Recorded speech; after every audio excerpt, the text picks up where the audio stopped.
Everyone tells you to follow your passion, but nobody tells you that the sports industry pays half of what you make in other industries. And of course, you're still expected to have twice the experience. So you check the portals, the jobs are either unpaid, badly paid, or simply require 3 years of experience that you simply don't have. I know the pain because I was there, but I was able to secure a 50K offer before I graduated. In this video, I want to share exactly how I did that and what it has cost me. If you're new here, hi, I'm Cindy. It took me 2 wonderful years of rejections to get into the sports industry, but once I did, I was able to land a job at Adidas while still a student. And in this channel, I show you exactly how to do that as well, regardless of your background, just by having a clear strategy in hand. And of course, once you get in, how to grow. If this sounds like you, consider to subscribe. Now let's get into the video. When I spoke at Imperial College, 2 students came to talk to me after the panel. Both said the same thing. The sports industry is the dream, but the pay just doesn't make sense.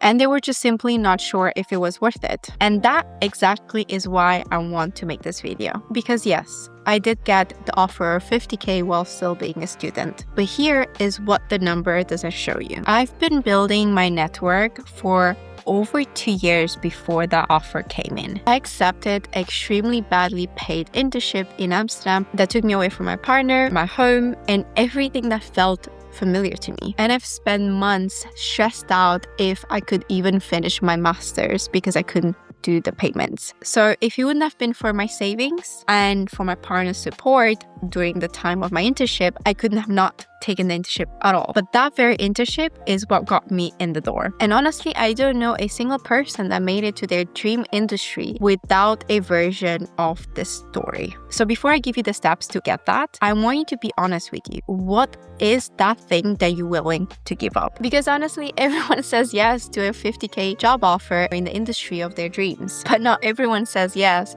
to everything that comes before that. But if you're still watching, I'm assuming that you're fully committed to this. So let's get into the steps so I will make sure that you get there faster than I did. Before you do anything, I want you to get specific. Sports, it's not one industry. There's agencies, there's manufacturers, there's retailers, there's federations, there's clubs. And inside each one of these, they're totally different worlds. It's finance, it's data, it's product, it's marketing, it's trading, it's sales. The people that struggle the most is the people that apply everywhere and unfortunately stand out nowhere. The second one is take that internship, even if it's badly paid. And holy, it took me a long time to get on board with this one. The thing is that I already had working experience. I had a good salary that paid my apartment, that paid my car, that paid my lifestyle.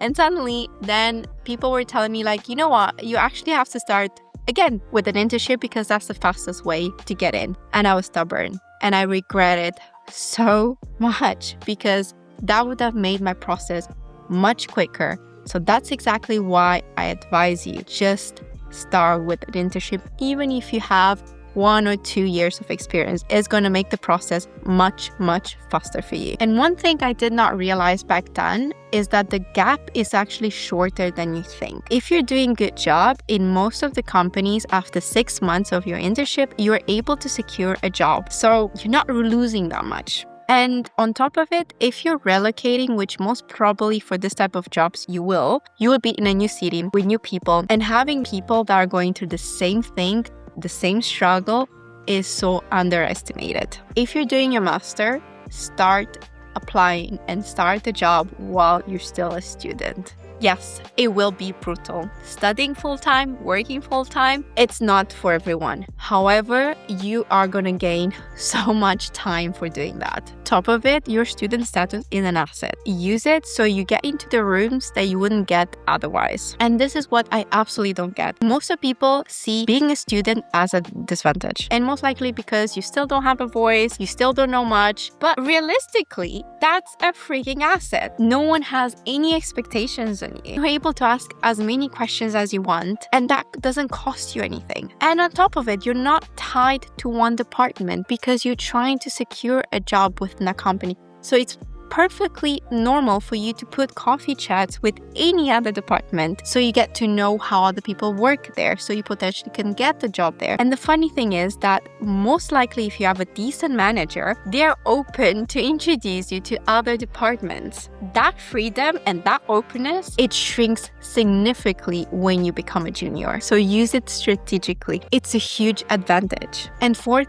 build relationships before you need them. And this is exactly how I was able to get the job. When I received the offer, Adidas has just gone through a hiring freeze. 2 months prior to the offer, around 200 people were let go. But luckily for me, there was 2 openings. I personally didn't know about those openings, but my director and my manager has actually talked to the other department to consider me for the role. And this is exactly why having that relationship is so important, because them talking to the other department and speaking up for me was what let me get even in the room to interview. That will only happen if you have taken the time to build a strong relationship, and most importantly, a real one. People smell through fakeness, so don't do it just for what you can gain, but connect with people that you also appreciate. So guys, this is it for this video. So get specific on which part of the industry you really want to be in, if it's